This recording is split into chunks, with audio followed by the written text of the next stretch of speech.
हाँ, सभी किसान भाइयों को एक बात यहाँ बताने की जरूरत है कि जो हम कक्षा में जो चीजों का अध्ययन करते हैं उन्हीं को हम खेत में कैसे देखें। कक्षा में बताया गया कि जैविक खेती के लिए प्राकृतिक सिद्धांतों को समझना पहली शर्त है। प्राकृतिक सिद्धांत क्या है? हम खेत में पूरकता को कैसे देखें, दूसरा विविधता को कैसे देखें, और तीसरा हम उत्पादन के जो घनत्व है सतह का उसको कैसे देखें, और उसके साथ साथ में हम नैसर्गिक संतुलन को कैसे देखें। उन सब चीजों का प्रयोग यहाँ खेत में किया गया।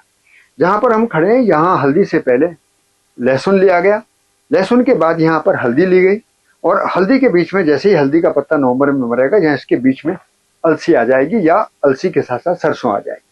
तो हमने जो इसका जो क्षेत्र बांटा है, ये जो क्षेत्र है ये इसको बोलते हैं हम पेरेनियल जोन।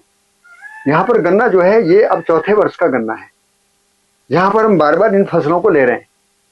कौन कौन सी फसल? जैसे अक्टूबर में सब्जी है, लहसुन है, उसके बाद प्याज है, फिर उसके बाद में हल्दी है, हल्दी के साथ में फिर अलसी है या सरसों है। तो एक बहुत बड़ा 5-6 फसलों का एक फसल चक्र यहाँ चलता रहता है। उसके बाद में जो ये गन्ना है, गन्ने अपनी जगह एक बड़ा भरपूर उत्पादन देता है, और इस आधार पर ये देखा गया कि 1 एकड़ जमीन से 400 कुंटल गन्ना निकालना, और ये क्षेत्र छोड़कर मतलब आधे से ज्यादा क्षेत्र हमारा सीजनल क्रॉप में है, और हमारा जो पेरेनियल क्रॉप में क्षेत्र है वो कितना है? वो आधे से कम है, कई बार कई जगह 1/4 है। तो हम गन्ने का उत्पादन भी भरपूर लें, और उसके बाद में हमको जो जो उत्पादन के साथ में बड़ा मुद्दा था आमदनी हमारी कैसे बढ़े। तो उत्पादन का घनत्व जैसे जैसे बढ़ता जाता है, तो आप देख रहे हैं एक टिम्बर प्लांट है जो जिसको मैं इशारा कर रहा हूँ, ये मालाबार नीम है, और ये 4 वर्ष का पौधा है। ये 10 वर्ष में कम से कम 20,000 रुपए का होता है। तो इसी आधार पर गन्ना अपनी जगह उत्पादन देगा, तो उसका उत्पादन कितना है? उसका उत्पादन 40 फुट तक है। गन्ने का उत्पादन कितना जाएगा? 10-15 फुट 12 फुट तक जाएगा। हल्दी का उत्पादन यहाँ तक रहेगा, और इसके बाद में जब अलसी आएगी तो अलसी का उत्पादन और नीचे जाएगा, या मूली शलजम गाजर चुकंदर लगाएंगे तो और नीचे जाएगा। इससे क्या होगा? जमीन में अलग से लागत लगाने की जरूरत नहीं है। प्राकृतिक खेती, जैविक खेती का, मैं प्राकृतिक खेती की बात नहीं कर रहा, मैं कह रहा हूँ जैविक खेती का जो मूल सिद्धांत है वो ये कहता है कि हमको सारी लागत अपने खेत पर तैयार करनी है, और हमको बाजार से कुछ नहीं लाना है। ये बात पूरी स्पष्ट हो रही है ना? ज्यादा से ज्यादा क्या करना है हमको? आत्मनिर्भर। गोबर की खाद यदि आपके पास उपयुक्त है तो उसको डाल सकते हैं, और यदि कल्चर बैक्टीरिया कुछ आपको लैब से मिल गए हैं तो आप उनको भी डाल सकते हैं। ये केवल आपको इतना ध्यान रखने की जरूरत है कि हम वैज्ञानिक दृष्टिकोण के साथ में जैविक खेती को अपनाएं, ताकि हम पूरे देश में खाद्यान्न के संकट या और भी किसानों की जो समस्याएं उनसे बच सकें। तो यही एक ध्यान था कि आपको प्रयोग रूप में भी इसको दिखाया। सभी को नमस्कार।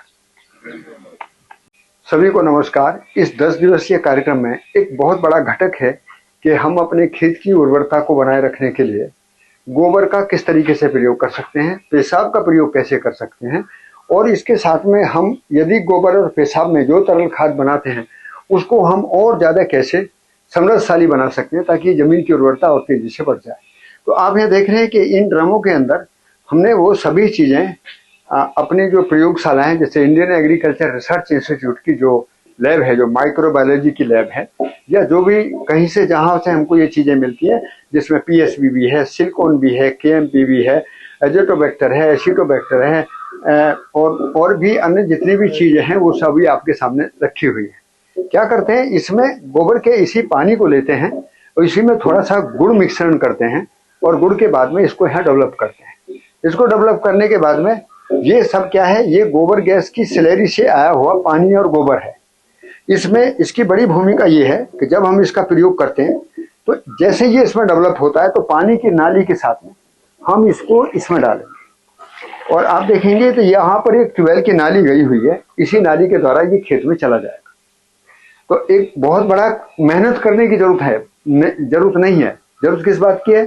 हम कैसे समझ लें और कैसे हम समझकर व्यवस्था बना लें।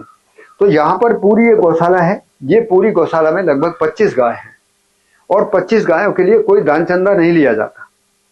इससे एक सबक हमको ये सीखना था कि गाय की खेती में उपयोगिता है, गाय की परिवार के लिए उपयोगिता है, और इसके लिए भारत सरकार की जो 10,000 बायो रिसोर्स सेंटर खोलने की जो जरूरत है, जो एक कार्य योजना बनी है पूरे देश में, 10,000 बायो रिसोर्स का मतलब है कि जो बायोलॉजिकल इनपुट हैं उनको हम कैसे एक किसानों के बीच में रिसोर्स बनाएं, और फार्मर प्रोड्यूसर कंपनी के लिए एक बड़ा कार्यक्रम है ये। तो इन कल्चर को हम पैदा भी करें, किसानों को भी बांटें और सीधे खेत में भी प्रयोग करें। और जो लोग गोबर गैस प्लांट के बारे में नहीं समझते हैं वो गोबर गैस प्लांट की उपयोगिता समझें कि जिसके द्वारा हमको गैस भी मिलती है और इसमें बहुत डिकम्पोज गोबर हमको मिलता है जिसको हम सीधे खेत में यूज कर सकते हैं। दूसरा, गौशाला के साथ में ईंधन की बात, इसके बाद में उसकी वंश परंपरा और गोबर और पेशाब, क्योंकि हम इस प्लांट में गोबर भी डालते हैं, पेशाब भी डालते हैं, तो हमको अलग से मिलाने की जरूरत नहीं।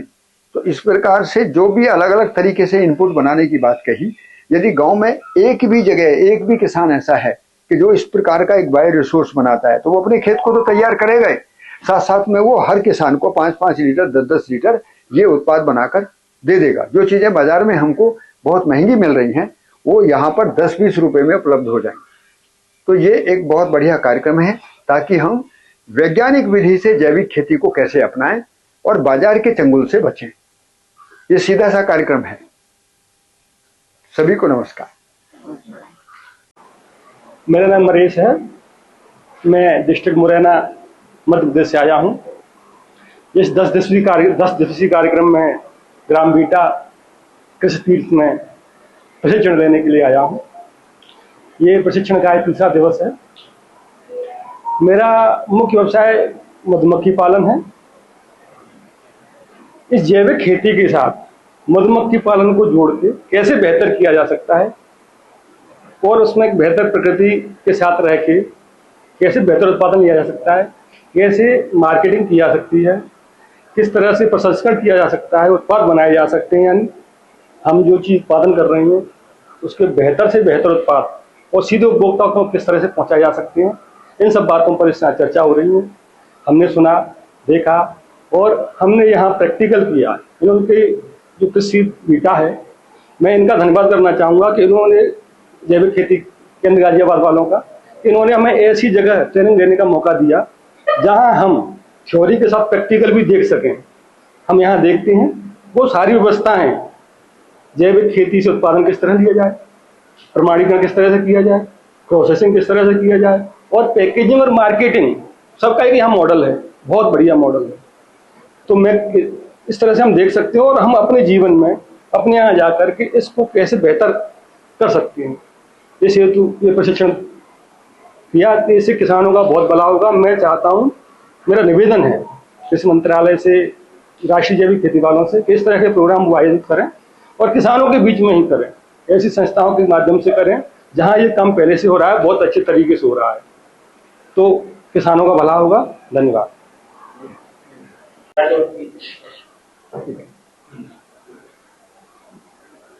सभी किसान भाइयों को नमस्कार। आज हम राष्ट्रीय जैविक एवं प्राकृतिक खेती केंद्र के द्वारा किसानों के प्रशिक्षण का 10 दिवसीय कार्यक्रम का 3रा दिन है और इसमें हम लोगों ने मुख्य रूप से वो किसान जो पहले से ही जैविक खेती कर रहे थे उन सभी में उनको कैसे व्यवसायिक प्रबंधन की दृष्टि से आगे बढ़े, ये कार्यक्रम की शुरुआत हुई। इसके लिए हम राष्ट्रीय जैविक एवं प्राकृतिक खेती केंद्र के निदेशक आदरणीय शर्मा जी को और कृषि मंत्रालय के सभी प्रतिनिधियों को साधुवाद करते हैं। भारत सरकार के द्वारा जिस प्रकार से बजट बढ़ाए गए और इस प्रकार से कार्यक्रमों की श्रृंखला बनाई गई है, इससे किसानों को जैविक खेती करने में बहुत आसानी होगी। साथियों, इस प्रशिक्षण का एक बड़ा महत्वपूर्ण बिंदु है कि प्रकृति के सिद्धांतों को समझकर उसके अनुकूल किस तरीके से श्रम नियोजन पूर्वक हम अपने तरीके लागू करने के लिए क्या क्या चीजें हैं जिनको सीखना है और किस तरीके से हमको भरपूर उत्पादन करना है ताकि लागत कम हो और बाजार की किसी लागत के आधार पर भी हम निर्भर ना हो। हम अपने खेत में ही, अपने खेत पर ही सभी लागत तैयार करें और यही जैविक खेती का सिद्धांत है।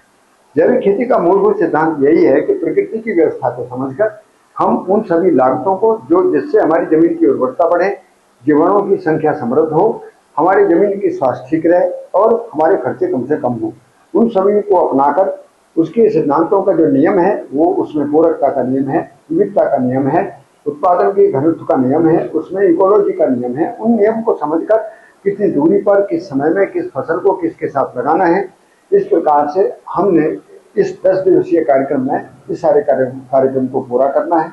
आप लोग सभी उपस्थित हुए और मुझे भी बहुत खुशी है, और हमने प्रयोग रूप में जो अपने खेत में ये सारा किया है, अभी आप उस खेत में भी दिखाएंगे कि किस प्रकार से हम प्रकृति के सिद्धांतों को समझकर अपने खेत में एक उत्पादन व्यवस्था को लागू करते हैं, और जिससे हमारा उत्पादन ही नहीं बढ़ता बल्कि आमदनी भी बढ़ती है, और रासायनिक खेती की तुलना में मात्र पहले वर्ष में ही उत्पादन में गुणात्मक वृद्धि होती है। इसलिए देश में किसी को भी ये संकोच करने की जरूरत नहीं है कि जैविक खेती में कहीं उत्पादन कम होता है या जैविक खेती में कोई भी ऐसी क्रिया लागू होती है जिसका कोई प्रकृति पर प्रतिकूल प्रभाव पड़ता है। तो साथियों, ये बात हमको इस 10 दिवसीय कार्यक्रम में स्पष्ट रूप से अपने सामने समाधान की दृष्टि से देखनी है, अध्ययन की दृष्टि से देखनी है, ताकि हम जैविक खेती कार्यक्रम में उत्पादन प्रबंधन, प्रमाणीकरण, प्रसंस्करण और उसकी बाजार बिक्री तक उसको व्यवसाय के रूप में अपनाए जाने के लिए कहीं पर भी किसी तरीके की कोताही ना बरतें, और राष्ट्रीय मुख्य धारा में अपनी एक महत्वपूर्ण भूमिका इस समय को पहचान कर पूरी करें, जब प्रकृति का संतुलन भी है, मौसम का संतुलन भी है और खेती की उपेक्षा भी बढ़ रही है, किसानों की आर्थिक कमजोरी भी है। तो ऐसे समय में खेती में एक मौलिक परिवर्तन की जरूरत है। आप लोग उपस्थित हुए सभी को नमस्कार।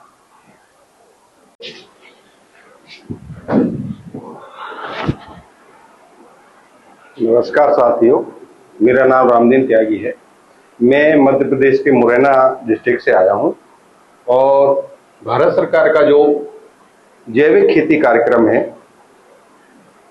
उसमें आज 10 दिवसीय कार्यक्रम है, जिसमें आज तीसरा दिन है, और हमें 3 दिन में ही बहुत कुछ ऐसा लगा, क्योंकि हम जैविक खेती पहले से भी कर रहे हैं, उसमें और किस तरह से सुधार किया जाए, इसके लिए हम भारत सरकार का तहे दिल से शुक्रगुजार हैं कि उन्होंने एक ऐसी जगह पे हमें प्रशिक्षण देने का कार्यक्रम बनाया जहां से हम प्रैक्टिकली भी सीख सकते हैं या खेती करना, प्राकृतिक खेती करना कैसे करें, उत्पादन का मूल्यवर्धन अपने उत्पादन का कैसे करें, ये सारी चीजें इस प्रशिक्षण में हमें सीखने को मिल रही हैं। अभी तो तीसरा दिन है, आगे 10 दिन में हमें बहुत कुछ सीखने को मिलेगा, जिससे कि हम अपने यहाँ जाके या अपने क्षेत्र में या अपने गांव में उस चीजों को कुछ किसानों को अपने स्तर पर भी समझा कि जैविक खेती को बढ़ावा दिया जा सकता है। ये कार्यक्रम भारत सरकार का बहुत अच्छा कार्यक्रम है।